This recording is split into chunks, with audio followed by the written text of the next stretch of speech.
Hello बच्चों, MW YouTube channel पर आपका फिर से स्वागत है। यह वीडियो विज्ञान के भौतिकी का प्रकाश के परावर्तन का पहला वीडियो है। इस वीडियो में हम लोग प्रकाश के परावर्तन को प्रकाश के बारे में समझेंगे और प्रकाश के स्रोत के बारे में समझेंगे। इससे पहला वीडियो इसके सिलेबस का था। अगर आपने वह वीडियो नहीं देखा है तो इसके डिस्क्रिप्शन में उसका लिंक दे दिया गया है, आप वहां से इस वीडियो को देख सकते हैं। तो आइए वीडियो को शुरू करते हैं। वीडियो को शुरू करने से पहले यदि आप हमारे YouTube चैनल पर नए हैं तो कृपया चैनल को लाइक और सब्सक्राइब जरूर करें तथा और वीडियो को शेयर बहुत करें ताकि सभी लोगों के पास यह वीडियो पहुंच सके और उन्हें भी इस वीडियो का लाभ मिल सके। तो आइए वीडियो को शुरू करते हैं। वीडियो को प्रकाश के परावर्तन में सबसे पहला पॉइंट है आपको प्रकाश का। तो प्रकाश क्या होता है? प्रकाश वह माध्यम है जिसकी सहायता से हम किसी वस्तु को देख पाते हैं। क्या कर पाते हैं? प्रकाश वह माध्यम है जिसकी सहायता से हम किसी वस्तु को देख पाते हैं। अब कहिएगा कि हमारे पास आँख है इसलिए आँख से हम वस्तु को देखते हैं, प्रकाश से थोड़े देखते हैं। तो रात के समय में आँख तो रहता है लेकिन बिना लाइट के रात के समय में हमें कुछ भी दिखाई नहीं देता है, केवल काला काला दिखाई देता है। इसका मतलब क्या हुआ? आँख होते हुए भी अगर प्रकाश नहीं रहेगा तो हम किसी वस्तु को नहीं देख पाएंगे। इसलिए हमें क्या, आँख के साथ साथ प्रकाश की भी आवश्यकता होती है। तो हम कह सकते हैं प्रकाश की परिभाषा में कि प्रकाश वह माध्यम है जिसकी सहायता से हम किसी वस्तु को क्या कर पाते हैं, देख पाते हैं। बिना प्रकाश के हम किसी वस्तु को केवल आँख से नहीं देख पाएंगे। आइए, प्रकाश से संबंधित मुख्य बातें हैं। प्रकाश विद्युत चुंबकीय तरंग है। प्रकाश कैसा तरंग है? तो प्रकाश एक विद्युत चुंबकीय तरंग है।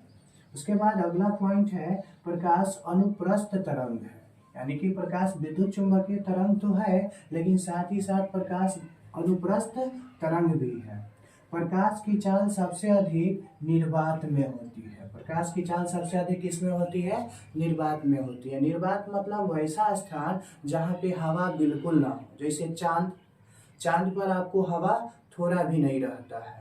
तो निर्वात का मतलब समझ के होगा, वैसा स्थान जहाँ पे हवा ना हो। तो वहाँ वैसे तो प्रकाश की चाल मतलब प्रकाश कितना तेज चलता है। तो प्रकाश की चाल सबसे अधिक कहाँ होती है? निर्वात में होती है। तो निर्वात में प्रकाश की चाल कितना होता है? तो निर्वात में प्रकाश की चाल 3 × 10⁸ मीटर प्रति सेकेंड होती है। प्रकाश हमेशा सीधी रेखा में चलती है। आप कभी भी टॉर्च बारते हैं तो ये देखते होइएगा कि एकदम सीधा फोकस टॉर्च मारता है। कभी भी प्रकाश नागिन की तरह ऐना तिरछा टॉर्च नहीं आपके प्रकाश का जाता है। इसका मतलब क्या हुआ? प्रकाश हमेशा क्या होता है? सीधी रेखा में चलता है।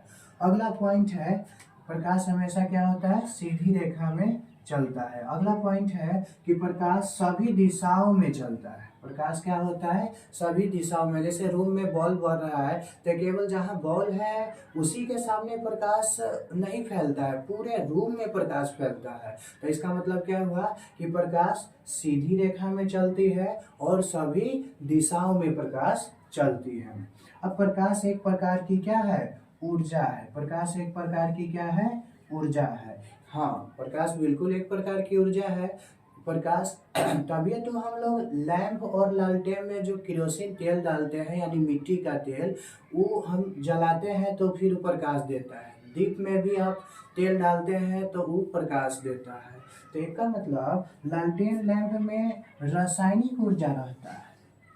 लालटेन लैंप में रासायनिक ऊर्जा रहता है जिसको हम लोग क्या करते हैं? जलाने कर प्रकाश ऊर्जा में बदलते हैं। यानी कि प्रकाश एक प्रकार की ऊर्जा है। तभी तो ऊर्जा एक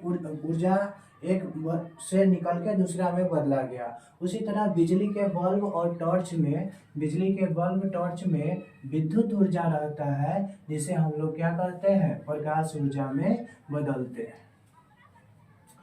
एक सरल रेखा पर चढ़ने वाले प्रकाश को क्या कहते हैं? प्रकाश का किरण कहते हैं। अब इसका अगला पॉइंट है प्रकाश का स्रोत।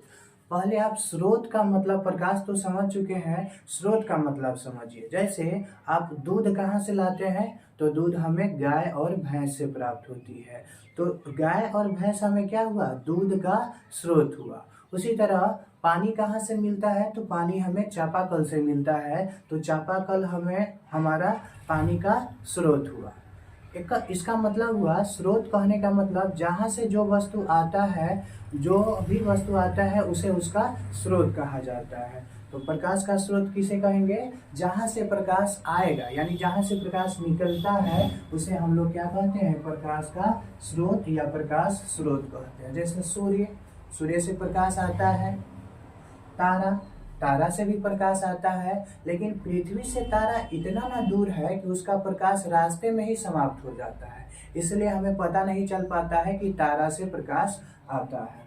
उसी तरह है आपका जुगनू। तो जुगनू जो रात के समय देखते होइएगा कीड़ा जो भुक भक बढ़ते रहता है उसके पीछे, तो उससे भी प्रकाश आता है। बल्ब, लालटेन, मोमबत्ती, इन सभी वस्तुओं से प्रकाश आता है। तो इन सभी वस्तुओं क्या है, प्रकाश के स्रोत है।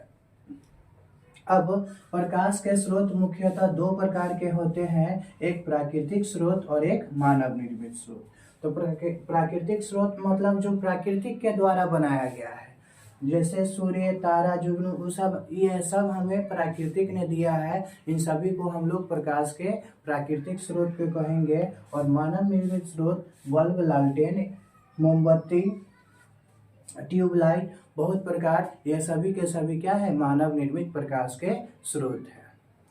अब अगला महत्वपूर्ण पॉइंट है, पृथ्वी पर प्रकाश का सबसे बड़ा स्रोत क्या है, तो सूर्य है। आप करोड़ों बल्ब जला लीजिए, करोड़ों हैलोजन जला लीजिए, लेकिन आपको एक सूर्य का कभी भी ऊपर नहीं करने वाला है। यानी कि कह सकते हैं हम कि दुनिया में, पूरा पृथ्वी पर प्रकाश का सबसे बड़ा स्रोत कौन है, तो वो सूर्य है। तो प्रकाश के परावर्तन का जो दोनों पॉइंट था, प्रकाश और प्रकाश के स्रोत, ये आपको आशा करता हूँ कि बहुत अच्छे तरीके से समझ में आया होगा। इसी के साथ मैं आपसे विदा लेना चाहूँगा। हाँ, और एक बात, आप लोग कॉपी कलम अपने साथ रखेंगे और हर एक पॉइंट को नोट करते चलेंगे, ताकि आपको रिवीजन करने में दिक्कत ना हो। आप हमारे YouTube चैनल पर जुड़ जाइए, वहाँ से आपको इसका PDF भी दिया जाएगा, लेकिन अभी थोड़ा समय लगेगा, क्योंकि PDF तैयार होगा तभी तो आपको मिलेगा। तो चैनल को लाइक सब्सक्राइब जरूर कीजिएगा। अगला वीडियो प्रकाश के परावर्तन का ही होगा। धन्यवाद।